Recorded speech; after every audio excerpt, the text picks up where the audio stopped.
Well, good afternoon, and thank you for joining us for the news at noon. I'm Mark Hall. It's the start of peak bloom watch in the district. The cherry blossoms have reached the first stage, and small green buds can be seen on some of the cherry trees around the tidal basin today. It's the first of 6 stages until it reaches peak bloom. Peak bloom is expected to be from March 28th to March 31st. Well, the sun is shining. It is another beautiful day in the neighborhood. Let's head over now to meteorologist Damon Matson with a check on the forecast around the region. Hey, Damon, 2 for 2, man. Hey, we're on a good streak so far. We want to keep it going, right? And I think for those waiting for the peak bloom to arrive here, well, these warm temperatures aren't hurting things, helping out the trees there, and we'll take them as well. Check it out, those temps, they are climbing. We're going well into the 60s already at this hour. We do have a couple of locations still holding on to the 50s, like Cumberland, up toward Hagerstown, and over toward the Chesapeake Bay shoreline here. But as a whole, the DMV will continue to see rising temperatures, and easily enough that we are likely to get to our first 70-degree day of the calendar year 2025. We're a little behind schedule on that. This will be the latest first 70-degree day since 2015, but we will take it once it does arrive. And there you go. Temperatures pretty much on the same pace as they were this time yesterday, but just a few degrees warmer, which is going to make all the difference by later this afternoon. And there it is, folks. Plentiful sunshine, a little bit of a southwesterly wind is going to help boost up those temperatures there. And it may only be for a few hours, but 3, 4, 5 o'clock, we're going to be jumping well up into the 70s. So soak this up. It is going to be a beautiful day. Now, can we keep this trend going? Not just the rising temperatures, but also the plentiful sunshine as we move through the middle and second half of the week. We'll have a full look at that forecast and how these temperatures will continue to adjust in the coming days, coming up here in just a bit. All right, Damon, thank you. New today, President Trump doubling his planned tariffs on steel and aluminum from 25% to 50%.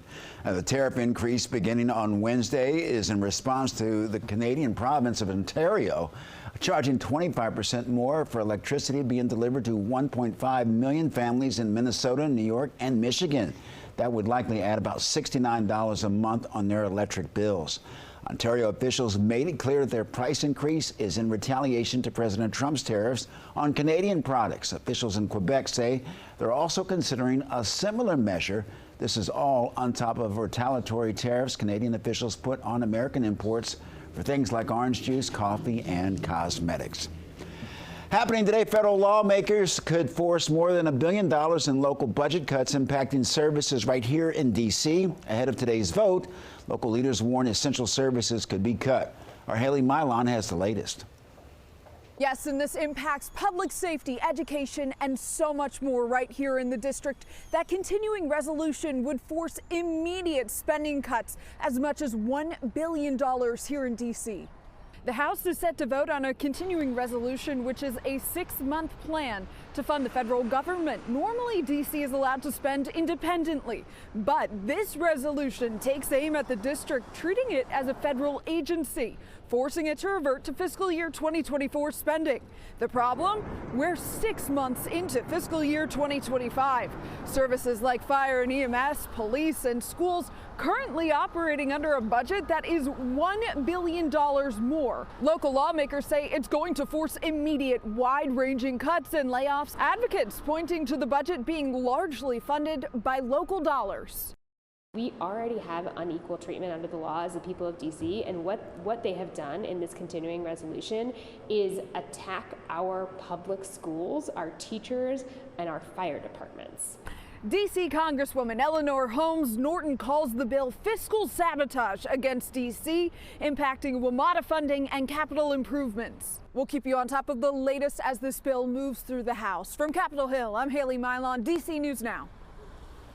All right, Haley, thank you. Many people who live in the district frustrated over the federal government's control over the budget.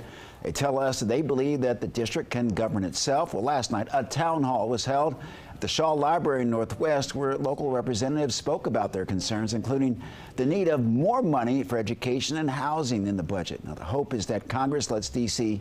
make its own choices.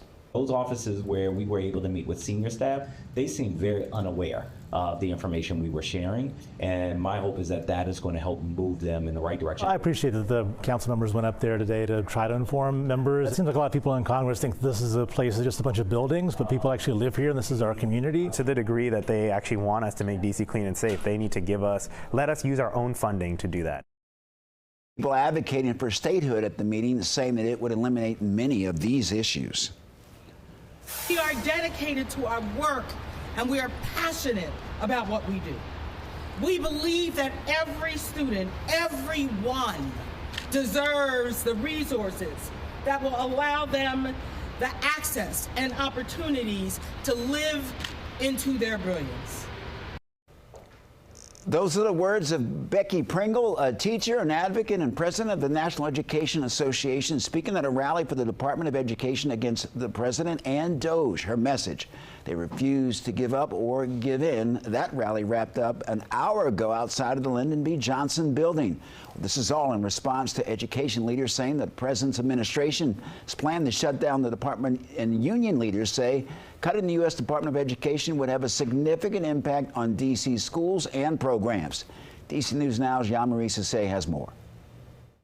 Yeah, I spoke with the Washington Teachers Union. They're just one of the groups on the front line informing people of the dangers of a potential department shutdown. I don't even know how our school system would function without the funds and the support that we receive from the U.S. Department of Education. Jacqueline Pogue Lyons is the president of the Washington Teachers Union. We're all very nervous and worried about our families because we know that the U.S. Department of Education offers opportunities for all kids. And it particularly offers opportunities for our low-income students. Pogue Lyons says several programs depend on funding from the U.S. Department of Education. Programs for children with special needs use about $142 million in funding. Before and after school care programs use another $6.5 million. And even the billions of dollars that help students get into college and CTE programs could also be affected. If we don't have the funding, say for our special needs, our ELL, like I said, aftercare, before care programs,